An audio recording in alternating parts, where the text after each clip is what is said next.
ध्यानमूलं गुरुर्मूर्ति पूजामूलं गुरुर्पदं मंत्रमूलं गुरुर्वाक्यं मोक्षमूलं गुरुर्कृपा.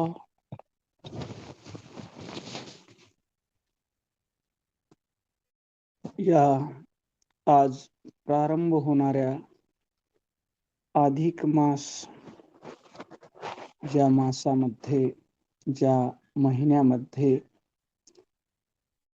इष्टलिंग पूजा, गुरुमंत्राचा जप, नामस्मरण, दान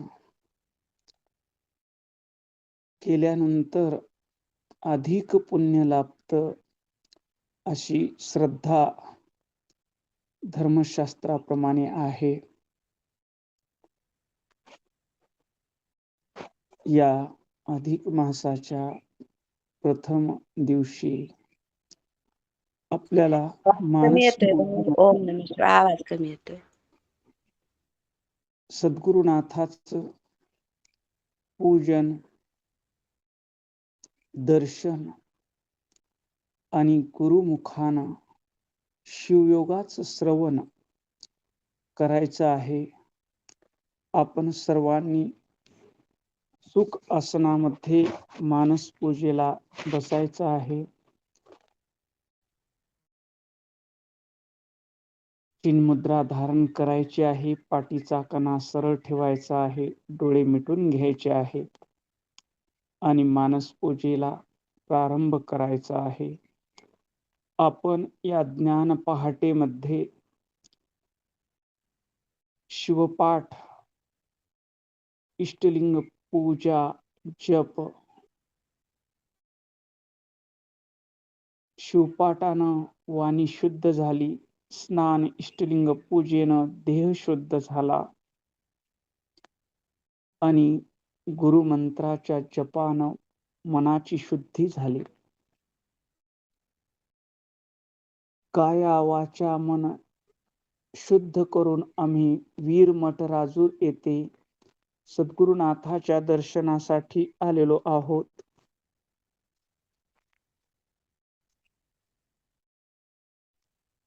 मठामध्ये प्रवेश केल्याबरोबर आपल्याला अगाध शांतीची, परम प्रसन्नतेची, परम आनंदाची अनुभूती येत आहे. जी भूमी सद्गुरु मडिवाळ शिवाचार्य अप्पाजींच्या पदस्पर्शाने पुनीत झाली, जी भूमी राष्ट्रसंत सद्गुरु शिवलिंग शिवाचार्य अप्पाजीच्या वास्तव्यानं पावन झाली, ती भूमी आम्हाला परम शांती प्रदान करत आहे. आम्ही मठामध्ये आलेलो आहोत. मठातील नळाची तुटी चालू करून स्वच्छ हात पाय तोंड धुतलेले आहेत. तेथे ठेवलेली विभूती शिवाय नमा म्हणून धारण केलेली आहे. विभूतीच्या बाजूला माऊलीच्या पादुका ठेवलेल्या आहेत. त्या पादुकाचं दर्शन घेतलेलं आहे. मठामध्ये विशाल बिल्व वृक्ष आहे. त्या वृक्षाने आयुष्यभर गुरु माऊलीची सेवा केलेली आहे. तो वृक्ष धन्य झालेला आहे. त्या बेलाच्या झाडाचे आपण सर्वजण बिल्वदळ गुरुपूजनासाठी घेत आहोत. प्रत्येक बिल्वदळ तोडताना शिवाय नमः, शिवाय नमः, शिवाय नमः, शिवाय नमः, शिवाय नमः म्हणत आम्ही बिल्वदळ तोडलेले आहेत. आणि अप्पा जेथे बसतात तेथे दुसऱ्या मजल्यावर आपण गेलेलो आहोत. त्या झोपाळ्यावर परमपूज्य माऊली बसलेले आहेत. प्रसन्न वदनानं, चेहऱ्यावर प्रसन्नता आहे, आनंद आहे, परम शांती आहे. अप्पानी कपाळावर विभूती लावलेली आहे, कुमकुम लावलेलं आहे. शुभ्र पांढरा शर्ट धोती परिधान केलेली आहे. माऊलीचे चरण चांदीच्या पाट्यावर ठेवलेले आहेत. गळ्यामध्ये रुद्राक्षाच्या माळा शोभत आहेत. प्रसन्न वदनानं स्मित हास्य करत आप्पा आपलं स्वागत करत आहेत. आणि आप्पाला पाहून आपल्यालाही आनंद झालेला आहे. तुझ पाहता माऊली पाप ताप दैन्य गेले, ही अनुभूती गुरुदर्शनानं आम्हाला आलेली आहे. आप्पासाठी आम्ही सुगंधित फुलाच्या माळा तयार केलेल्या आहेत. प्रत्येक फूल ओताना शिवाय नमः, शिवाय नमः, शिवाय नमः म्हणत फूल ओवलेलं आहे. आणि त्या सुगंधित फुलाच्या माळा दंडात मनगटात आम्ही बांधत आहोत. आप्पाच्या गळ्यामध्ये पुष्पहार घालत आहोत. आणि पुष्पहार घातल्यानंतर परमपूज्य आप्पा तोच हार आशीर्वाद रूपानं आमच्या गळ्यात घालत आहेत. आता आपण गुरुचरणाच्या पूजेसाठी चरणाजवळ बसलेलो आहोत. आपला डावा तळहात आप्पाच्या चरणाखाली ठेवलेला आहे. खाली अभिषेकाचं ताट ठेवलेलं आहे चरणाखाली. उजव्या हातात पवित्र जलानं भरलेला कुंभ आहे. त्या पाण्याला शिवाय नमा म्हणत अभिमंत्रित केलेलं आहे. आणि आप्पाच्या चरणाचा आपण अभिषेक करत आहोत. शिवाय नमः, शिवाय नमः, शिवाय नमः, शिवाय नमः. अभिषेक केल्यानंतर गुरुचरणीचं तीर्थ. गुरुवे नमः, लिंगाय नमः, जंगमाय नमः, गुरुलिंग जंगम पादुदकाय नमः. सर्वमंगलमांगल्यं सर्वपावनं सर्वसिद्धिकरपुषा शंभूपादांबुधारणं म्हणत माऊलीच्या चरणीचं तीर्थ घेतलेलं आहे. त्या ज्ञान तीर्थानं, त्या दिव्य तीर्थानं आमच्या देहातील सर्व रोग आजार समूळ नष्ट झालेले आहेत. आमचा देह कंचन काया निरोगी वज्रकाया शिवपूजेचं साधन झालेला आहे. मन शुद्ध झालेलं आहे. बुद्धी निर्मळ झालेली आहे. वाणी पवित्र झालेली आहे. अहंकार त्या ज्ञान तीर्थात डुबून गेलेला आहे. आता आम्ही आप्पाची चरण स्वच्छ पांढऱ्या धुतलेल्या उपरण्याने अलगद हळुवार पुसून घेत आहोत. आणि त्या चरणाला विभूती लावत आहोत. शिवाय नमः, शिवाय नमः. दोन्ही चरणाला विभूती लावलेली आहे. आप्पाच्या अंगठ्याला हळदी कुंकुम लावत आहोत. आणि बिल्वदळ शिवाय नमः, शिवाय नमः, शिवाय नमः, शिवाय नमः, शिवाय नमः म्हणत बिल्वदळ आम्ही अर्पण केलेले आहेत. आणि माऊलीची आरती केलेली आहे. आरती करून साष्टांग दंडवत प्रणिपात केलेला आहे. दंडवत प्रणिपात केल्यानंतर परमपूज्य गुरु माऊलीच्या अंगुष्ठातून ती ज्ञानधारा, ती प्रकाशधारा आमच्या मस्तकात दोन्ही भुवयाच्या मध्ये असलेल्या आज्ञाचक्रामध्ये ती ज्ञानधारा आमच्या देहात संचरित होत आहे. ती शक्तिपाताची अनुभूती त्या दिव्य अंगुष्ठातून ती प्रकाशधारा, ज्ञानधारा आमच्या देहात प्रवेश करत आहे. सूर्य निघाल्याबरोबर जसा विश्वाच्या कानाकोपऱ्यातील अंधकार दूर होऊन विश्व प्रकाशमय होतं, तसंच गुरु माऊलीच्या देहातून, अंगुष्टातून ती ज्ञानधारा आमच्या देहात प्रविष्ट झालेली आहे. त्या ज्ञानधारेने, त्या प्रकाशधारेने आमचा देह प्रकाशमय झालेला आहे. अज्ञानाचा अंधकार नाहीसा झालेला आहे. आता आपण गुरु माऊलीसाठी धोंड्याचा प्रसाद नेलेला आहे आणि तो आप्पा स्पर्श करून आम्हाला परत देत आहेत. आणि माऊली सांगत आहेत की माझ्यासाठी तर धोंडे तुम्ही आणताच, पण ज्यांना अन्न मिळत नाही अशा गरजू माणसाला वाडी भुकेली या अन्न, हो का कैशीही भोजन, तेथे अर्पिल्याचे फळ, राहू ने दे दोषमळ. बाबांनो, तुम्ही मला धोंडे आणता, जावयाला धोंडे खाऊ घालता, पण ज्या खरंच गरज आहे त्या माणसाला, जो भुकेला आहे, त्याला तुम्ही अन्न जर खाऊ घातलं, वाडी भुकेली या अन्न, हो का कैशीही भोजन, तुमच्या परिस्थितीनुसार, यथाशक्तीनुसार तुम्ही जर ते भोजन खाऊ घातलं, तर तुमचे दोष मळ निघून जाऊन अंतकरण शुद्ध होईल.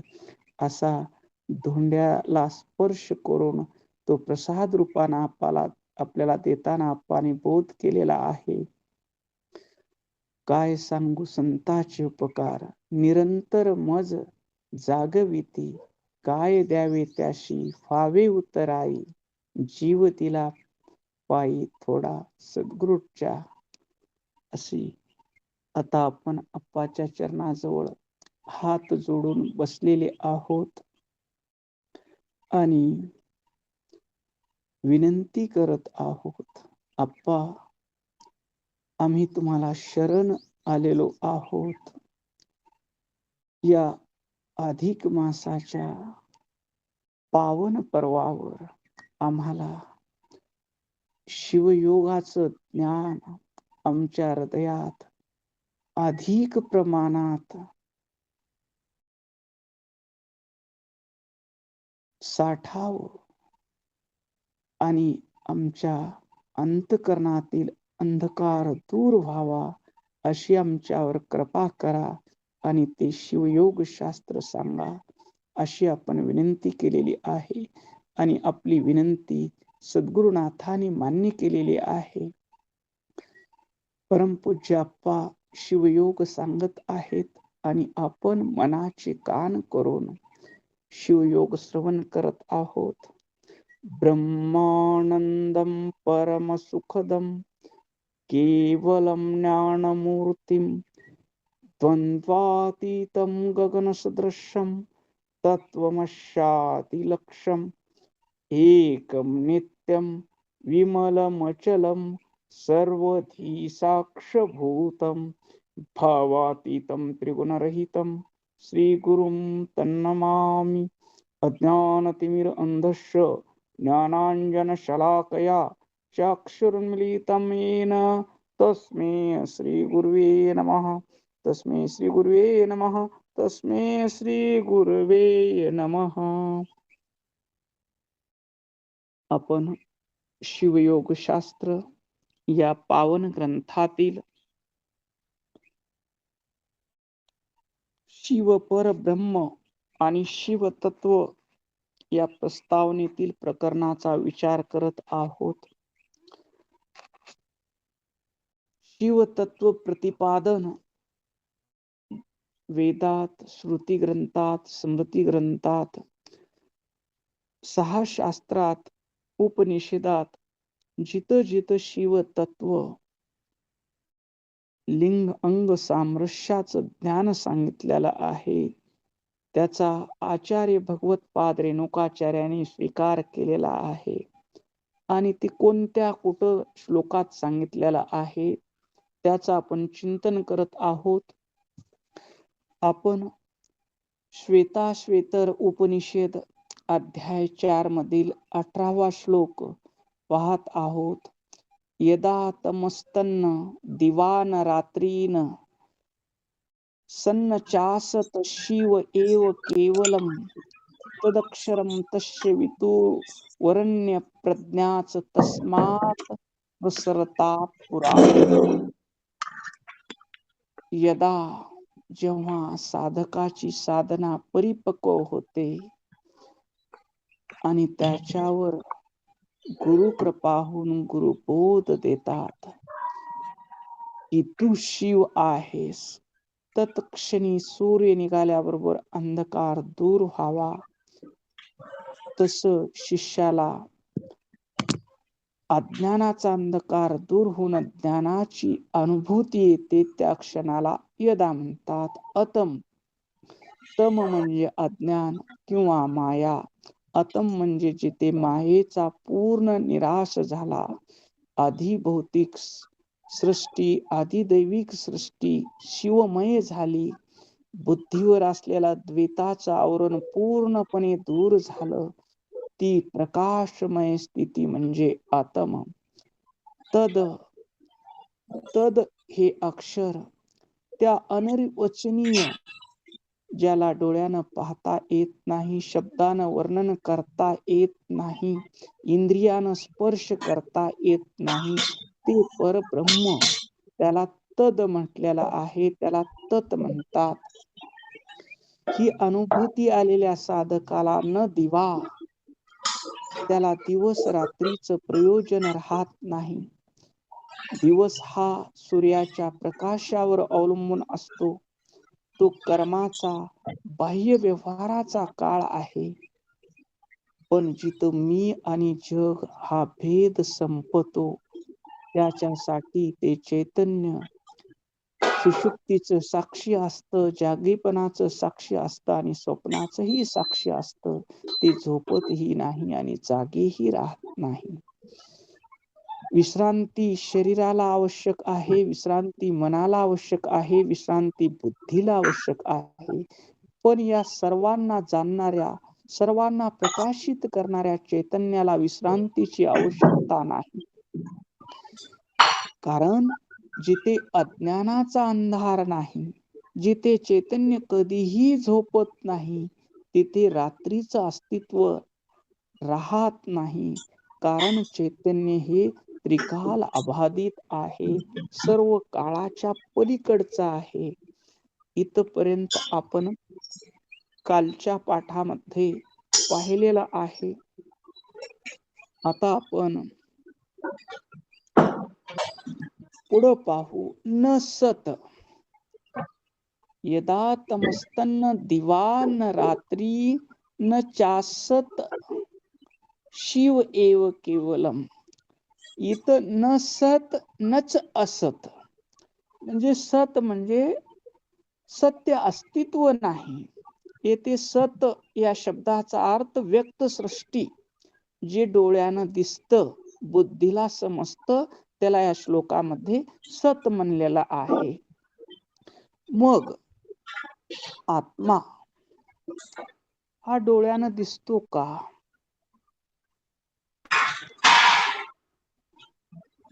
कुठल्या कॅमेऱ्यानं ह्याचा फोटो काढता येतो का?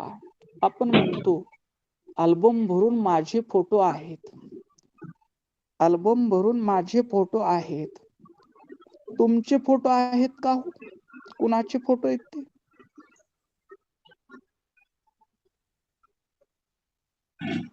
अल्बम भरून फोटो कुणाचे आहेत? आवाज येतोय माझा? देहाचे शरीराचे. जय गुरुदेव, आवाज येतोय? हा येतोय भाऊ. तर वाजायला वाटायला मध्ये थोडं.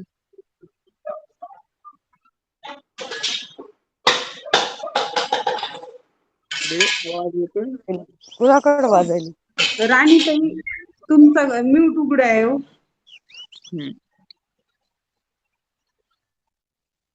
हा, तर आमचा अल्बम भरून फोटो आहेत म्हणतो आपण. फोटो कुणाचे आहेत ते सांगता येईल आपल्याला? हा, शरीराचे फोटो आहेत. तुमचा फोटो काढेल अशी मशीन तयार झालेली नाही. विज्ञान पीकवर आहे, विज्ञान एशियाच्या सर्वोच्च शिखरावर आहे, पण त्याला शरीरात व्यापून असलेल्या चैतन्याचा फोटो काढता येत नाही. शरीरातील प्रत्येक केसापेक्षा सूक्ष्म असलेल्या नसाचा फोटो निघतो डोटा स्कॅन मध्ये. पण जे तत्व या देहाला चालवतं त्या तत्वाचा फोटो काढता येतो का? येतो का?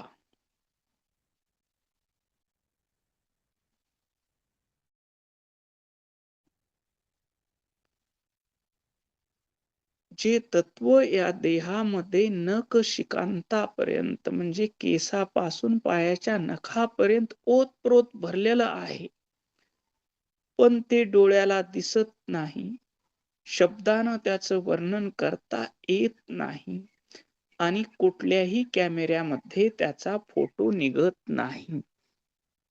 म्हणून त्याला सत म्हणता येत नाही असं श्लोक म्हणतो. हा श्लोक काय म्हणतो? न सत म्हणताना हे डोळ्यानं दिसत नाही, इंद्रियानं त्याला स्पर्श करता येत नाही, बुद्धीनं त्याला जाणता येत नाही आणि कुठल्याही कॅमेऱ्यामध्ये त्याचा फोटो निघत नाही, म्हणून ते सत नाही. पुढं म्हणतात नच असत. मग असत्य आहे का ते सत नाही म्हणजे? कॅमेऱ्यानं दिसत नाही, कितीही फोटो काढले, MRI केलं, स्कॅन केलं बॉडीचा, तर ते चैतन्य आम्हाला कुठंच गवसत नाही. मग त्याला नाही म्हणता येईल का? शेव ते दिसतच नाही. मग आत्मा आहे कसं म्हणायचं? देहामध्ये चैतन्य आहे कसं म्हणायचं? मग नाही का ते?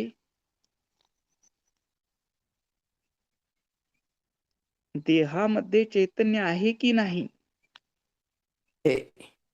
आहे. आहे. मग दिसत नाही आणि आहे कसं म्हणता तुम्ही? दिसत नाही, कॅमेऱ्यात त्याचा फोटो निघत नाही, त्याला बुद्धीनं जाणता येत नाही, डोळ्यानं पाहता येत नाही, इंद्रियानं स्पर्श करता येत नाही. विज्ञान म्हणतं की जे दिसतं तेच खरं, जे दिसत नाही ते खरं नाही.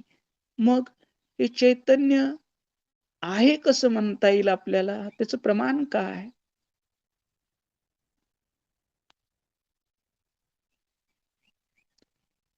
नसत आ? साखर गोड गोड आहे. अनुभव सांगायचे.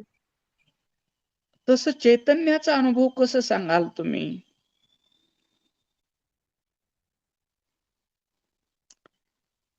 नसत म्हणजे कॅमेऱ्यात येत नाही, MRI मध्ये येत नाही, ते दिसतच नाही म्हणते विज्ञान. तुमच्या देहामध्ये कुठं आत्मा आहे आम्हाला तर अजून सापडलेला नाही, म्हणून तो आत्माच नाही असं विज्ञान म्हणतं. मग ते आत्मा नाही का? आहे म्हणावं तर कसं आहे? सांगता येईल आपल्याला?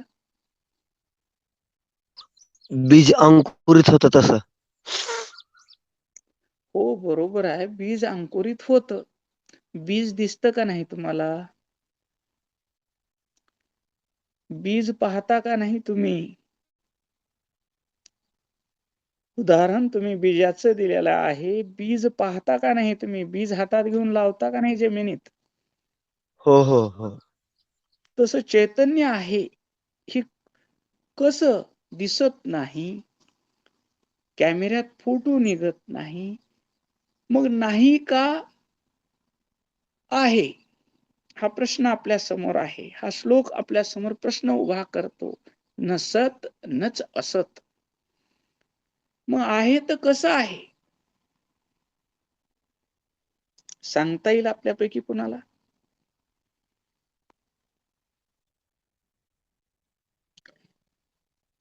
बरोबर आहे. हवेचं तुम्ही सांगितलं. चैतन्याचा प्रश्न विचारलेला आहे. चैतन्याचं सांगा तुम्ही.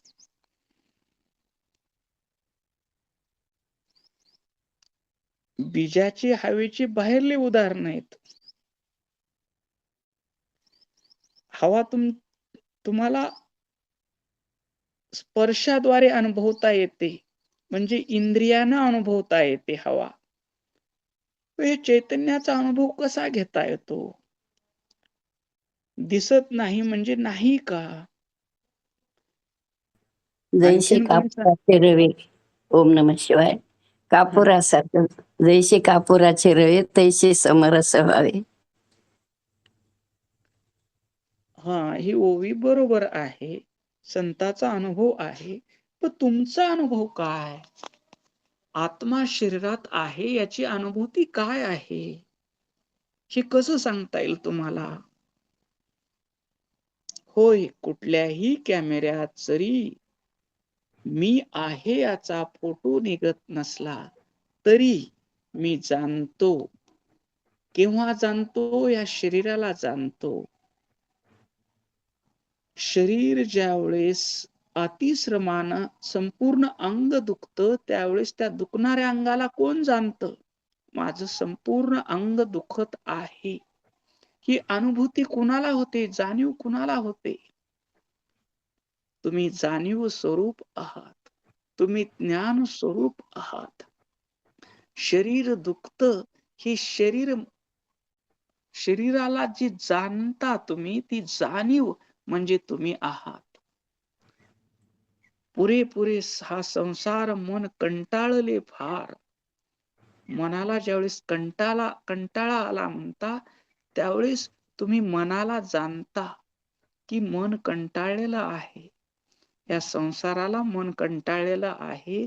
ह्याला अध्यात्माकडे लावलं पाहिजे, याला गुरुपूजनाकडे नेलं पाहिजे.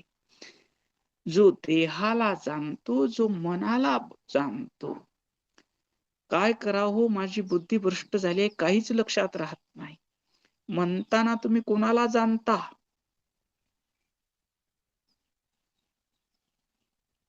आत्मा. आत्मा. आत्म्याला जाणता का बुद्धीला जाणता? कुणाला जाणता? जय गुरुदेव. बुद्धीला जाणतो. जय गुरुदेव. बुद्धीला जाणतो. कुठलेही कॅमेऱ्यामध्ये त्याचा फोटो निघत नसला तरी आपल्याला अनुभूती येते की शरीराला जाणतो. माझ्या हाताला लागलं हो, माझ्या पायाला लागलं, माझ्या पोटाचं ऑपरेशन झालं, माझ्या मेंदूचं ऑपरेशन झालं, माझ्या किडनीचं ऑपरेशन झालं, माझ्या लिव्हरचं ऑपरेशन झालं. हे म्हणत असताना तुम्ही आणि शरीर वेगळं असतं का नाही? का एकच असतं? वेगळं असतं. वेगळा असतो. वेगळं असतं. ही शरीराला जे जाणतो, जो शरीराला प्रकाशित करतो, जो मनाला जाणतो, जो मनाला प्रकाशित करतो, ज्याच्या सत्तेनं शरीर चालतं, ज्याच्या सत्तेनं शरीर बोलतं, ज्याच्या सत्तेनं शरीर श्वास घेतं, ज्याच्या सत्तेनं डोळे पाहतात, ज्याच्या सत्तेनं कान ऐकतात, ज्याच्या सत्तेनं हात काम करतात, ज्याच्या सत्तेनं तुम्ही खाल्लेलं अन्न पचन होतं, ज्याच्या सत्तेनं पाचन तंत्र सार भागाचं सप्त धातूमध्ये रूपांतर करतं, आसार भाग शरीराबाहेर काढून टाकतं, ते चैतन्य या देहाचा काय आहे? आधार आहे. त्या चैतन्याशिवाय देहाचं कार्य चालतं का? चालतं का? चैतन्य देहातून बाजूला निघालं. लोक काय करतील?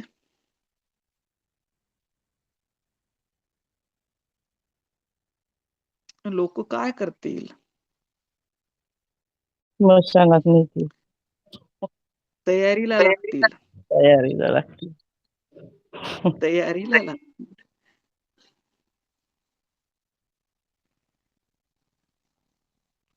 मग मेलं कोण? शरीर मेलं का चैतन्य गेलं?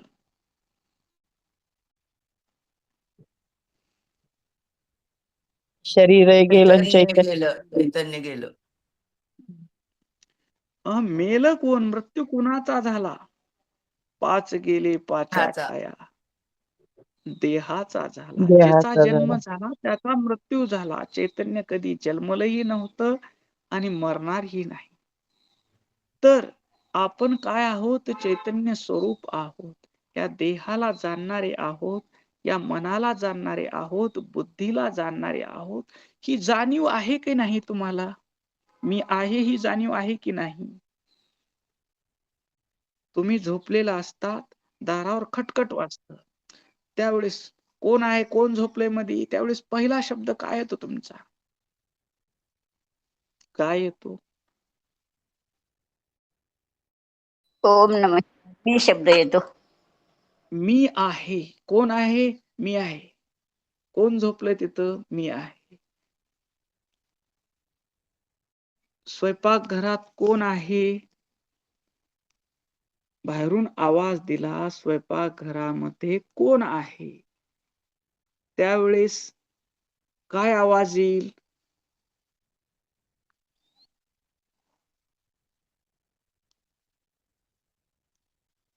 काय म्हणाल तुम्ही मधून?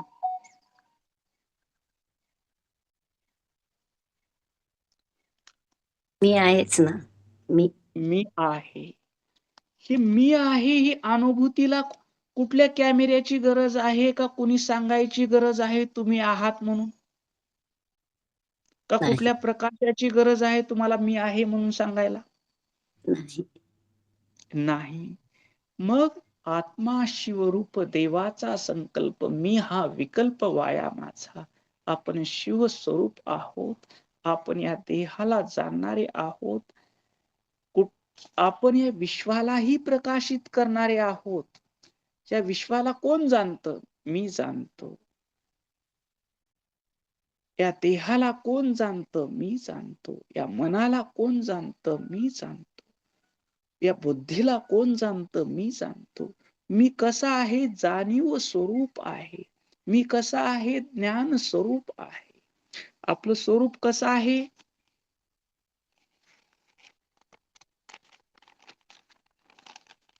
आनंद स्वरूप.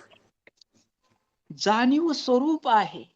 आपण जाणीव स्वरूप ज्ञान आहोत. स्वरूप आहे. ज्ञान स्वरूप. ज्ञान स्वरूप आहोत. आपण जाणणारे आहोत.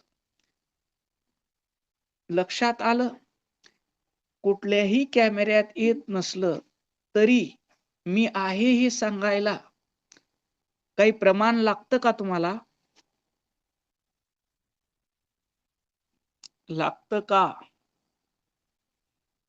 कुठला प्रकाश लागतो का? कुठला कॅमेरा लागतो का? नाही, कुठली नाही, नाही. टेक्नॉलॉजी लागते? काहीच स्वतः लागत सिद्ध नाही. आहात. तुम्ही स्वतः सिद्ध आहात. ही कथा कैलासात बसलेल्या देवाची किंवा वैकुंठात बसलेल्या देवाची नसून या देहरूपी मंदिरात बसलेल्या भगवान शिवाची आहे. तो भगवान शिव कोण आहे?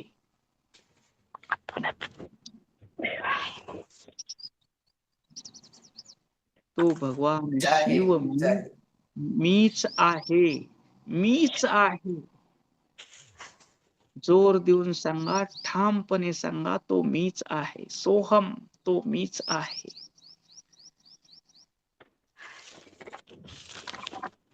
ज्याला दिवस रात्री नाही, जो सत असत या दोन्हीच्याही पलीकडं आहे, ज्याला सतही म्हणता येत नाही, असतही म्हणता येत नाही, या दोन्हीच्या पलीकड असलेलं चैतन्य म्हणजे कोण आहे?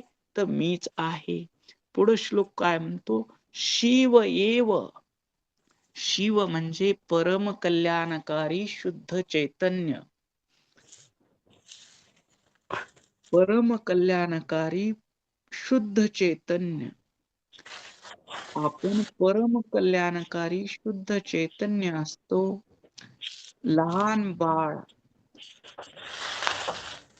काकत घेऊन ज्यावेळेस आकाशाकडं पाहतं त्यानं रात्रीच्या वेळेस तुम्ही काकेत घेऊन बाहेर जातात त्यावेळेस ती चांदण्याकडे पाहताना त्याला चांदण्यामध्ये आपलंच स्वरूप दिसतं त्याला चंद्रामध्ये आपलंच स्वरूप दिसतं आणि ते त्याच्याकडे बघून हसतं विस्मयित होऊन मी चांदण्याच्या रूपानं कसं आहे मी चंद्राच्या रूपानं कसं आहे पाळण्यातलं बाळ त्या वरी बांध्याला काय असतं ते वरी त्या खेळण्या त्याला चांदवा म्हणतात काय म्हणतात पाळण्याच्या वरी बांधलेला असतंय बघा हो चांदवा चांदवाच म्हणतात. चांदवाच म्हणतात ना त्या चांदव्याकडे बघून हसतं त्या सगळ्या चित्रामध्ये त्याला आपलं रूप दिसतं त्या चंद्रामध्ये आपलं रूप दिसतं येणाऱ्या प्रत्येक माणसाकडे बघून ते हसतंय का नाही हसतं आनंदित होतं या प्रत्येक माणसामध्ये मी आहे असा भाव येतो पण आपण काकेत घेऊन त्याला म्हणतो बाळा हा चांदू मामा आहे हा चंद्र आहे त्यावेळेस त्याला तो चंद्रापासून बाजूला जातो हा चंद्र वेगळा मी वेगळा पुन्हा त्या बाळाला दाखवतो बाळा हे चांदणं आहे समजत होता त्याला आई सांगते बाळा हे चांदणं आहे त्यावेळेस तो चांदण्यापासून वेगळा होतो मी वेगळा आणि चांदणं वेगळं घरात येणाऱ्या उचलून घेणाऱ्या माणसाकडे बघून हसतं ते त्याला वाटतं हे माझंच रूप आहे माझंच स्वरूप आहे त्यावेळेस आई सांगते बाळा ही तुझी माऊ आहे मावशी आहे सांगता काही नाही तुम्ही सांगता की नाही ही तुझी मावशी आहे हे तुझे बाबा आहेत हे निघालेला सूर्य आहे हे आपले शेजारी आहेत हे या गावचे आहेत ते परगावचे आहेत हे आपले सोयरे आहेत ते दुसरे आहेत हा आपल्या जातीचा आहे हा आपल्या जातीचा नाही हे आपण सांगतो आणि त्या बाळाला त्या चैतन्यापासून लांब करतो त्याच्या विश्वरूपापासून त्याला लांब करतो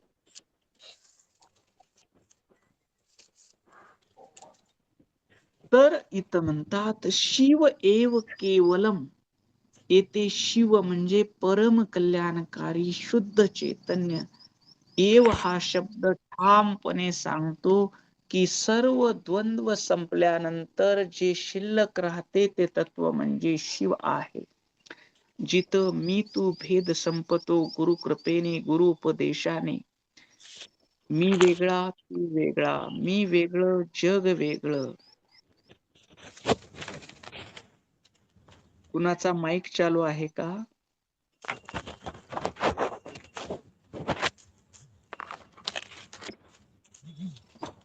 असं द्वंद्व संपत सुख दुःख जिथं राहत नाही जिथं मान अपमान राहत नाही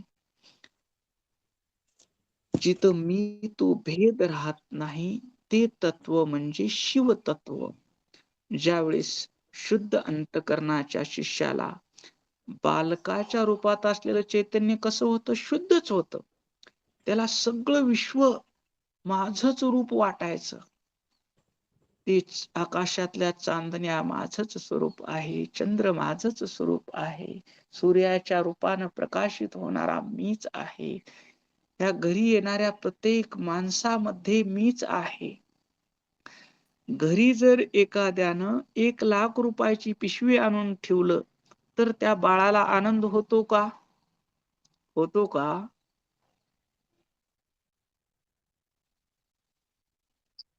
होत नाही आणि दुसरा माणूस आला 1,00,000 रुपयाची पिशवी घेऊन गेला त्या बाळाला दुःख होतं का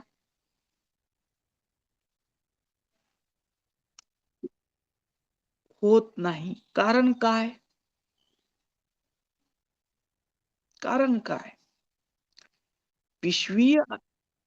पिशवी आणणाऱ्यामध्येही माझंच स्वरूप आहे आणि पिशवी घेऊन जाणाऱ्यामध्येही माझंच स्वरूप आहे डाव्या हातानं वस्तू उजव्या हातात दिली किंवा डाव्या खिशामधले पैसे उजव्या खिशामध्ये ठेवले कुणी कुणाला पैसे दिले घेतले का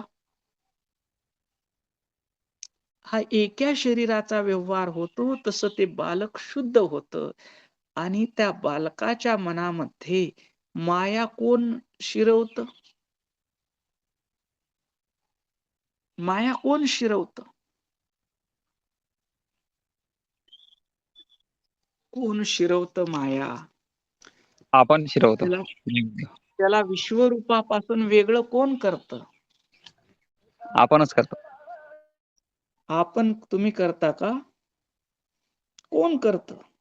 कोण सांगतं हे तुझे बाबा आहेत, ते तुझे मामा आहेत? कोण सांगतं तुझी मावशी आहे? आई आई आई सांगते.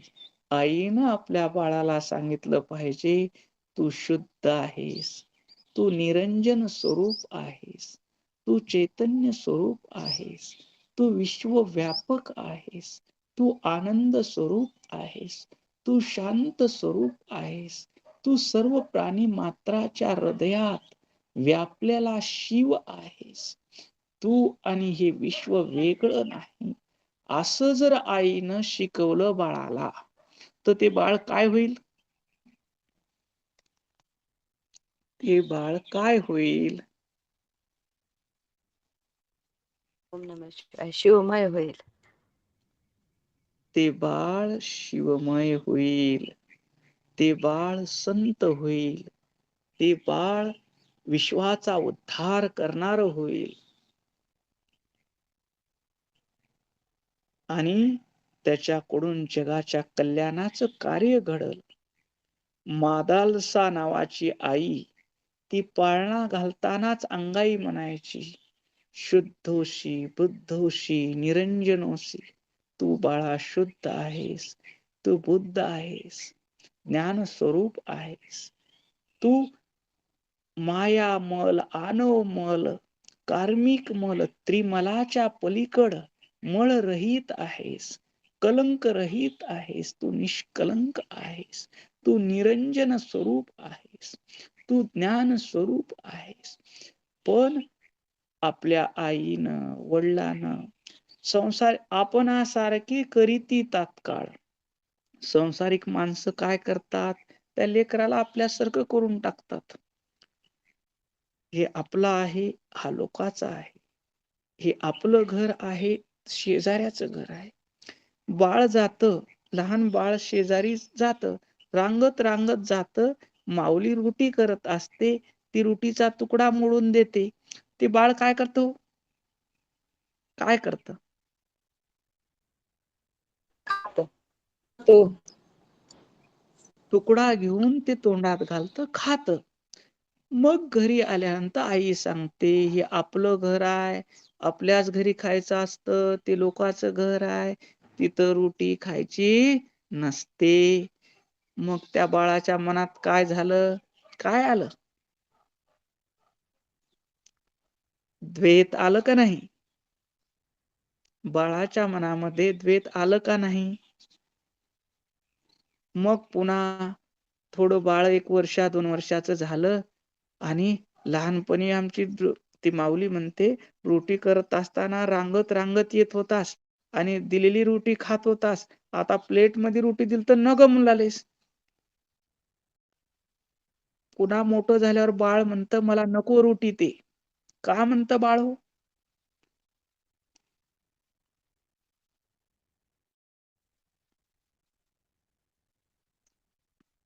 का म्हणतं बाळ? ओम नमः शिवाय. आईनं शिकवली ना घ्यायची नाही म्हणून. आईनं शिकवलं त्याला, तू घ्यायचं नाही. हे आपलं आहे, हे लोकाचं आहे.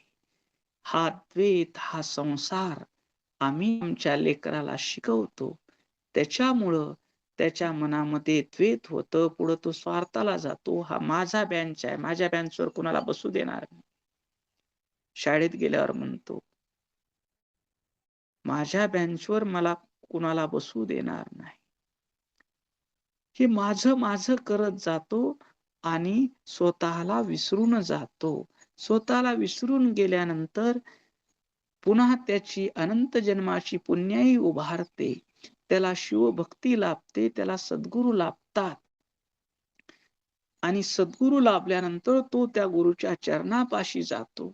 ही कथा कुणाची चालू आहे? ही कथा कुणाची चालू आहे? ते लेकरं कोण आहेत? हे लेकरं कोण आहेत? हे सगळे लेकरं कोण आहोत? आपण आहोत. हे मनामध्ये संसार भरलेले लेकरं सगळे आपणच आहोत. आपण संकोचित झालो. आम्ही गगनाहून होतो महान, झालो अणुहूनही लहान. हे संसार आमच्यात शिरला. पुन्हा सद्गुरुनाथानं आमच्यावर अनुग्रह केला.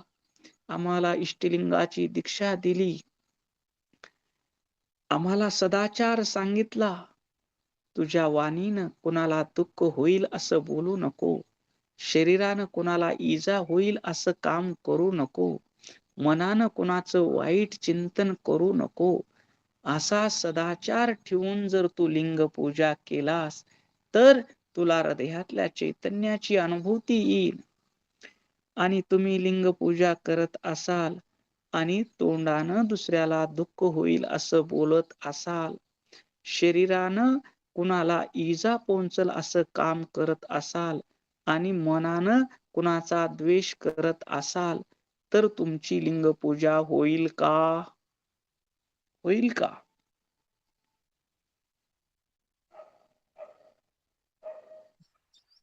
लिंग पूजा होईल का? होणार नाही. शिव काय म्हणेल? इकडे माझी पूजा करी बर्वे परी, तिकडे जीव हिंसा करी, त्याची पूजा कैशी मी घेऊ गौरी, मुखी घास माथी डांग म्हणून या. महादेव म्हणतील इकडं माझी पूजा करू आहेस, 3 टाइम स्नान करू आहे, सोहळ्यात पाणी आणलेलं आहे, बिल्वपत्र फुलं वाहवलेलं आहे आणि पूजा झाली की तोंडानं वाटल ते दुसऱ्याला दुःख होईल असं बोलतो. शरीरानं दुसऱ्याला इजा पोहोचल अशी कामं करतो. दिवसभरामध्ये भ्रष्टाचार करतो, दुसऱ्याला फसवतो आणि मनानं कोणाचंच चांगलं झालेलं ह्याला बरं वाटत नाही. अशा माणसाची मी पूजा घेत नाही. त्याला संत म्हणतात फटरेद्वाडा. काय पुढं? फटरेद्वाडा पापिष्टा नाही घडली आत्मनिष्ठा. फटरेद्वाडा पापिष्टा नाही घडली आत्मनिष्ठा.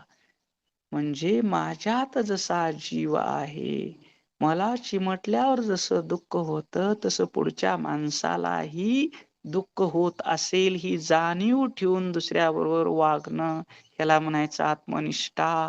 माझा कुणी अपमान केल्यानंतर मला जसं दुःख होतं तसं मी समोरच्या माणसाचा अपमान केल्यावर त्यालाही दुःख होत असेल ही जाणीव, आत्मीयतेची जाणीव म्हणजे आत्मनिष्ठा. माऊली म्हणतात ही आत्मनिष्ठा जर तुमच्याकडे नसेल तर भलं सवळ्यामध्ये घंटेच्या घंटे शला शिवणूक त्याला शिवणूक, त्याला शिवणूक त्याला शिवणूक, राग राग राग राग करीत जर तुम्ही घरात दिवसभर राहत असलो कड कड कड कड करीत, तर तुमची ती लिंग पूजा महादेवाला मान्य होईल का? होईल का? नाही होणार. तुम्हाला शिव शिव म्हणायला सांगितलेलं आहे का शिवणोक शिवणोक म्हणायला सांगितलेलं आहे?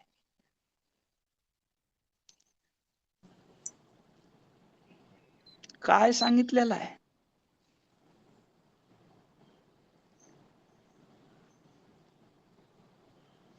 स्वतःकडे पहा, विचार करा मी काय करतोय. सावधान. मी शिव शिव म्हणतोय का शिवणोक शिवणोक म्हणतोय? कारण सदाचार प्रिय शंभो, सदाचारेन पूज्यते, सदाचाराविन तस्यो पूजा नैव जायते. शंभूची पूजा सदाचारानं केलेली पाहिजे. ज्या वाणीनं कुणालाही दुःख दिलं नाही, त्या वाणीनं शिवाय नमा म्हणलं तर तो आवाज देवापर्यंत पोहोचवतो. ज्या हातानं कुणालाही फसवलेलं नाही, ज्या हातानं कुण्याही माणसाला लुटलेलं नाही, ज्या हातानं कुणाचाही घात झालेला नाही, अशा हातानं इष्टलिंगाला केलेला अभिषेक देवापर्यंत पोहोचतो. ज्या मनानं कुणाचाही निंदा द्वेष केलेला नाही, त्या मनास ते मन ईश्वराला अर्पण करता येतं. अशी लिंगपूजा आम्ही आजपर्यंत केली आहे का? स्वतःला विचारा. मला सांगू नका, तुमच्या मनाला सांगा. केली आहे का लिंगपूजा? आपला आपण करावा विचार. हृदय संपुटी शिव साठवावा, ऐशे वाटे जीवा सर्व काळ. परी ते हृदय भरले घनदाट, षडरिपू ते आचाट वसती तेथे. अशी लिंग पूजाच्या वेळेस तुम्ही करता, तुमचं आचरण शुद्ध होतं. आचरण शुद्ध झाल्यानंतर तुम्ही शिवाय नमः, शिवाय नमः. हृदयावर माझ्या लिंग आहे, मी तोंडानं वाईट कसं बोलू हा विचार आला पाहिजे. हृदयावर माझ्या लिंग आहे, हातानं मी दुसऱ्याला कसं फसवू हा विचार आला पाहिजे. हृदयावर माझ्या लिंग आहे, मनानं मी दुसऱ्याचं वाईट कसं चिंतन करू हा विचार आहे. आचार, विचार, उच्चार आणि व्यवहार सरळ रेषेत आल्याशिवाय परमार्थ घडत नाही, लिंग पूजा घडत नाही, अंतकरण शुद्ध होत नाही. आणि अंतकरण शुद्ध झाल्याशिवाय गुरुच्या चरणावर श्रद्धा बसत नाही, वचनावर विश्वास बसत नाही. आम्हाला या पदात शिव एव केवलम या पदामध्ये स्थिर व्हायचं असेल तर सदाचार पूर्वक इष्टलिंग पूजा केली पाहिजे. वाणीनं पवित्र बोलणं, दुसऱ्याला दुःख होईल असं न बोलणं म्हणजे शिवनाम पाठ जाणरा सर्वदा.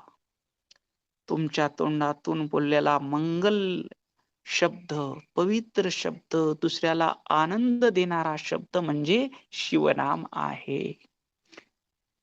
शिवनाम पाठ जाणरा सर्वदा, समाधीस्थ सदा तो जाणावा. बोलताना जाणीव असावी की पुढचा माणूस शिव स्वरूप आहे, त्याला आनंद होईल असं मी बोललं पाहिजे. देहाकडून कार्य करताना जाणीव असावी की हा शिव स्वरूप आहे, ह्याला दुःख होईल, ह्याला फसवलं जाईल, ह्याला लुटलं जाईल, असं कार्य माझ्याकडून होणार नाही. किती पैसे कमवणार, किती मिळवणार, कुठे ठेवणार, तुम्हाला जाताना 1 रुपया तरी घेऊन जाता येणार आहे का? मग खोटं कशाला वागता, दुसऱ्याला कशाला फसवता, दुसऱ्याला लुटता कशाला, भ्रष्टाचार कशाला करता? विचार करा. हा देह, मानवी देह जो तुम्हाला मिळाला आहे, तो मुक्तीचं प्रवेशद्वार आहे, मोक्षाचं अंतिम प्रवेशद्वार आहे. या देहात जर तुम्ही नाही मुक्त झालात, वासना घेऊन आणखीन मला मिळवायचंय, आणखीन मला मिळवायचंय अशी वासना घेऊन जर मेलात, तर तुम्हाला पुन्हा 84 लाख जन्म घ्यावे लागतील. त्या घराची वासना ठेवून मेलात, त्या घराची वासना ठेवून मेलात तर त्या घरात मुंगी होऊन राहावं लागल, किडा होऊन राहावं लागल, पाल होऊन राहावं लागल, बेंडकुळ होऊन राहावं लागल, चिरट होऊन आपल्या प्रिय व्यक्तीच्या अंगावर गुईंग गुईंग गुईंग गुईंग करत बसाल. ती व्यक्ती तुम्हाला ओळखील का हो? ओळखील का? काय करील तुम्ही चिरट होऊन त्याच्या अंगावर बसल्यावर? प्रिय व्यक्ती काय करील? वरून चापट हाणेल. वरून चापट हाणेल, तुमचा अंत करीन. तरीही तुमची वासना गेली नाही, तरीही अजून तुम्ही दुसरा सूक्ष्म जीव घेऊन त्या घरात याल. म्हणून संत सावध करतात. सावध होई, सावध होई. मी कोण आहे शोध घेई. सावध होई, सावध होई. कोण मी आहे शोध घेई, मी कोण आहे याचा शोध घ्या. निष्काम होनी शिवनाम उच्चारी, धरुनी अंतरी दृढ प्रेम. तुम्ही अशी इष्टलिंग पूजा कराल. गुरु मंत्राच्या प्रत्येक अक्षराला नकार काय आहे, मकार काय आहे, शिकार काय आहे, वाकार काय आहे, यकार काय आहे, ओंकार काय आहे, या प्रत्येक अक्षर, त्या प्रत्येक अक्षराची शुद्धी करणारे तत्व, त्या षटचक्र विज्ञान शिव संत वाणीवर ते व्हिडिओ उपलब्ध आहेत. तुम्ही ते षटचक्र विज्ञान ऐका. त्या प्रत्येक अक्षराचा भाव जाणून घेऊन तुम्ही जप करा. इष्टलिंग पूजा, सतत शिवनामाचं उच्चारण, गुरु मंत्राचा जप, दिवसभराचा निर्मळ व्यवहार, निर्मळ उच्चार, निर्मळ आचार, ही केल्यानंतर तुमचं अंतकरण शुद्ध होतं. आणि असं अंतकरण शुद्ध झाल्यानंतर आम्ही गुरु चरणाजवळ जातो आणि शुद्ध अंतकरणाच्या शिष्याला सद्गुरुनाथ बोध देतात. ज्या देवाची, ज्या लिंगाची पूजा करत आहेस, तो देव तूच आहेस आणि तूच विश्वरूपानं नटलेला आहेस. तो क्षण म्हणजे यदा अतम म्हणजे पूर्ण अंधकार नाहीसा झाला, प्रकाशमय स्थिती. अशा प्रकाशमय झालेल्या साधकाला दिवसही राहत नाही, रात्रही राहत नाही आणि तो सत आणि असत या दोन्हीच्याही पलीकडे जातो. सतही नाही, असतही नाही. या सत असत या दोन्हीला जाणणारा, दोन्हीला प्रकाशित करणारा कोण आहे? शिव एव केवलम. मी शिव आहे, मी शिव आहे. चिदानंद रूपो शिवोहम शिवोहम आम्ही म्हणतो. तर मग शिव कसा आहे? मंगल आहे, पवित्र आहे, निर्मल आहे, कल्याणकारी आहे. मग मी शिव आहे तर माझा दिवसभराचा व्यवहार कल्याणकारी होतो का?